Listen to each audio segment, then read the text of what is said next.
ప్రియమైనటువంటి దేవుని బిడ్డలారా, మరి ఈ యొక్క సమయంలో మరి ఈ యొక్క సాక్ష్యాన్ని పంచుకోవడానికి దేవుని దాసులకు ఇచ్చిన సమయాన్ని బట్టి దేవాతి దేవునికి ప్రత్యేకంగా వందనాలు తెలియజేస్తున్నాను. మరి నేను బాంబేలో దగ్గరగా 18 సంవత్సరాలు దేవుని యొక్క పరిచర్లో దేవుడు మమ్మల్ని బలముగా వాడుకుంటున్నారు.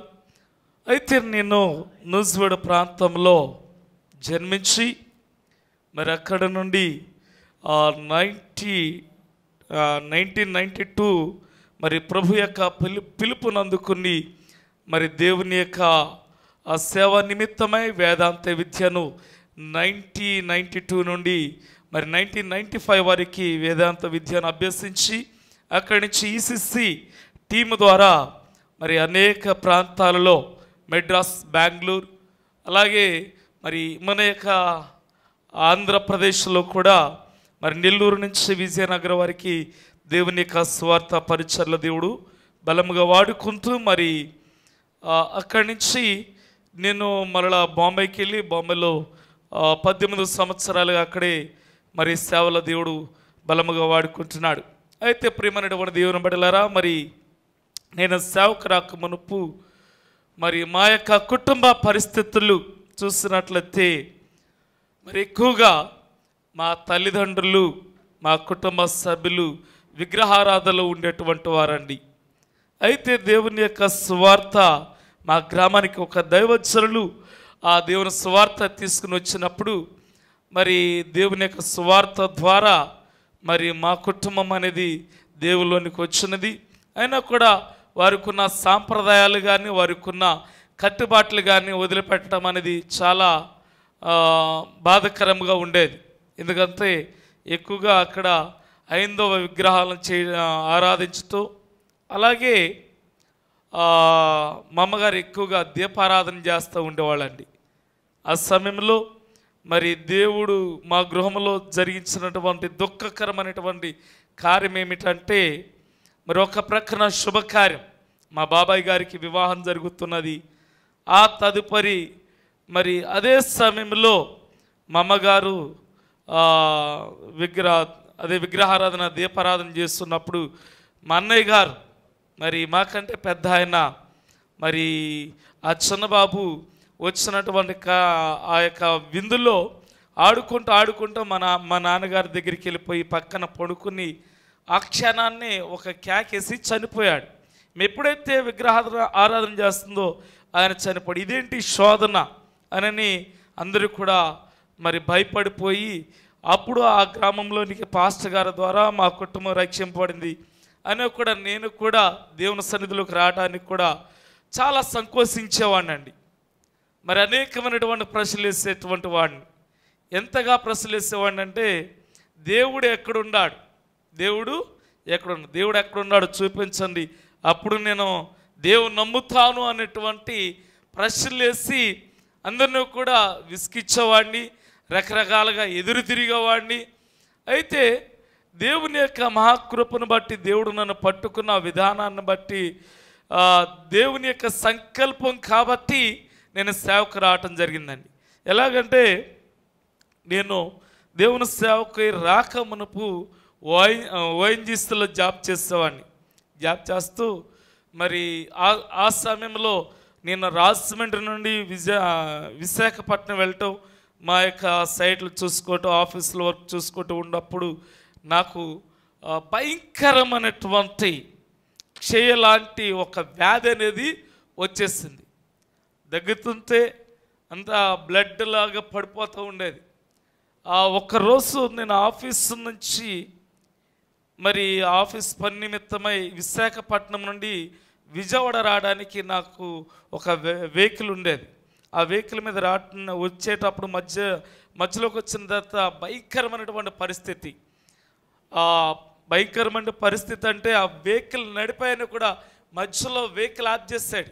ఆఫ్ చేసి ఎక్కడికి వెళ్ళడానికి లేని పరిస్థితి. మరి నా పరిస్థితి చూసినట్లయితే చనిపోతానేమో అని అనుకున్నాను.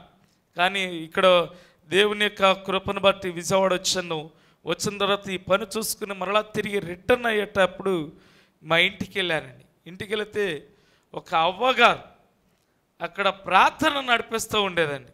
ప్రార్థన నడిపిస్తూ ఉండగా మా వదిన గారు నన్ను తీసుకుని తల్లిగారి దగ్గర తీసుకుని వెళ్ళిన తర్వాత ఆమె నా మీద చేతులుంచి ప్రార్థన చేస్తూ ఒక మాట అంది, కుమార, దేవుడు నిన్ను సేవకి పిలిచున్నాడు. నువ్వు చేస్తున్నటువంటి పని చాలా పొరపాటైనటువంటి పని. నువ్వు సేవకి వెళ్ళాలి కానీ నువ్వు ఈ పని చేయకూడదు.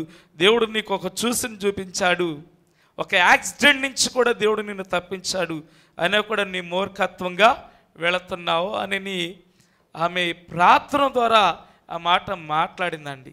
అయితే మాట్లాడినప్పుడు నిజంగానే నాకు వెంటనే 5 ఫీట్ల దూరంలోనే భయంకరమైనటువంటి యాక్సిడెంట్. అప్పుడు ఆ సమయంలో నేను రాజమండ్రిలో జాబ్ చేస్తున్నప్పుడు అక్కడి నుంచి జంగారెడ్డిగూడెం అనేటువంటి ప్రాంతానికి వెళ్ళినప్పుడు అక్కడ ఏదో నాకు ఇంజనీర్లు ఇచ్చినటువంటి ఒక సైట్ నిమిత్తమై దాని యొక్క స్టేట్మెంట్ తీసుకోవడానికి, వాళ్ళ సంతకాలు తీసుకోవడానికి వెళుతూ ఉండగా మిట్ట మధ్యాహ్నం అండి, ఆ రోడ్ క్రాస్ చేస్తున్నాను. పైనుండి బస్సు వస్తూ ఉన్నది.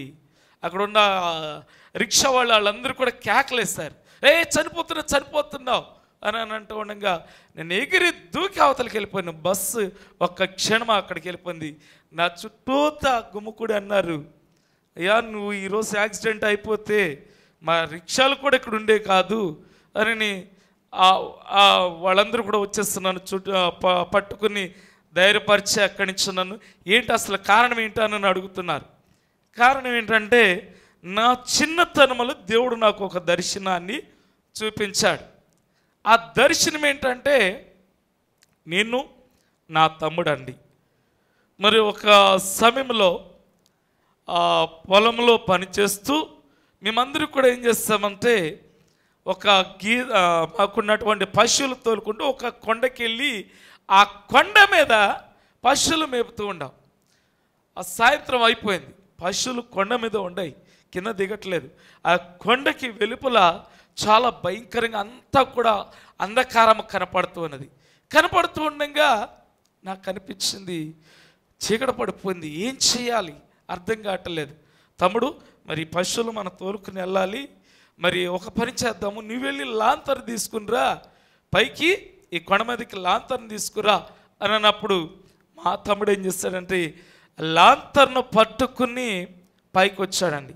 పైకి వస్తూ ఉండగా నేను కొండ ఆ చివర భాగంలో ఉంటూ అవతల తట్టు చూస్తూ ఉన్నాను. ఒక 2 తాడి చెట్ల మనిషి చాలా ఎత్తుగా ఉండి ఒక నల్లని మనిషి వస్తూ ఉండగా భయం వేస్తూ ఉన్నది, కేకలేస్తూ ఉంటున్నాను, రే ఎవడో వస్తున్నాడు, రాక్షసు వస్తున్నాడు, సైతానుడు వచ్చేస్తున్నాడు, మనల్ని ఏదో చేయబోతూ ఉన్నాడు, ఆ లాంతర్ తీసుకురారా అని నేను వెంటనే ఆ లాంతర్ నా తమ్ముడు నాకు అందించాడు. ఆ లాంతర్ను పట్టుకుని ఎప్పుడైతే అలా ముందు పెట్టానో ఆ మనిషి అమాంతంగా మాయమైపోయాడు. అప్పుడు ఒక ఆకాశము కనపడింది, దేవుని యొక్క స్వరూపం అనేది అక్కడ నాకు కనపడిందని. వెంటనే ప్రభు యొక్క స్వరూపం ఆయన అక్కడున్న తేజస్సును చూసినప్పుడు, ఆయన స్వరూపం చూసినప్పుడు వెంటనే ఉదయాన్నే లేచి, అమ్మ మరి దేవుడి ఈ యొక్క స్వరూపాన్ని చూశాను, ఏమిటంటే అయ్యా దేవుడు నిన్ను వాడుకోబోతున్నాడు, నువ్వు సేవకి వెళ్ళాలి అని అన్నప్పుడు సరే మా మమ్మీ డాడీ వాళ్ళు సేవకు సమర్పించుకున్నారు. కానీ నేనైతే సేవకి వెళ్ళడానికి ఇష్టపడలే. ఎప్పుడైతే నేను ఆ జాబ్కి వెళ్ళానో నాకు క్షయలాంటి వ్యాధి వచ్చినదో ఆ మామగారు ప్రార్థన చేసి ఒక సిలువ గుర్తేసిందండి. అయితే నేను ఆ వ్యాధి వచ్చినప్పుడు దగ్గర మరి ఎంతోమంది డాక్టర్ల దగ్గరికి వెళ్ళాను. డాక్టర్లు మరి నాకు ఇచ్చిన ట్రీట్మెంట్ ద్వారా మరి ఆ యొక్క మెడిసిన్ అన్నీ కూడా చూసినట్లయితే ఒక బీరువా అంతా కూడా సరిపోతాయండి, ఎంత వాడినా కూడా తగ్గలేదు. కానీ ఒక్క ప్రార్థన చేసి దేవుడు నేను సేవకు పిలిచాడు నాన్న అని ఆ అవ్వగారు చెప్పిన మాట, ఆమె ద్వారా ఏ మాట అయితే మాట్లాడినాడు, వెంటనే నేను నా ఇంటికి వచ్చిన తర్వాత మా నాన్నగారు ఒకటే ఒక మాట అన్నాడు, మనం సంపాదించుకోవడానికి కాదు, నువ్వు సేవకి వెళ్ళాలి, మేము సేవకు సమర్పించుకున్నావు, నీ ఇష్టం జాబ్కి వెళ్తావా, నీ ఇష్టం, మాతో నీకు సంబంధము లేదు, నువ్వేమైపోతావు నీ ఇష్టం అని.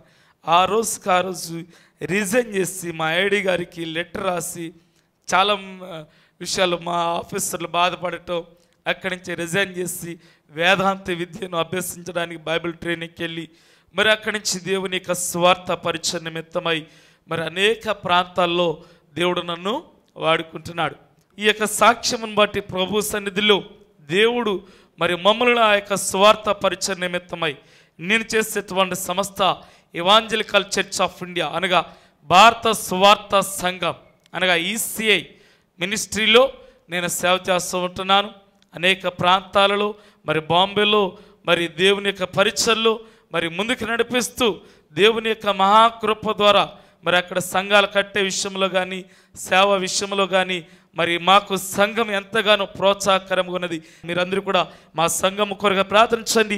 సమయాన్ని ఇచ్చినటువంటి దైవజనులకు ప్రత్యేకంగా నా తరపున నా కుటుంబం తరపున వారికి హృదయపూర్వకమైనటువంటి ధన్యవాదాలు తెలియజేయుచున్నాను. Thank you sir.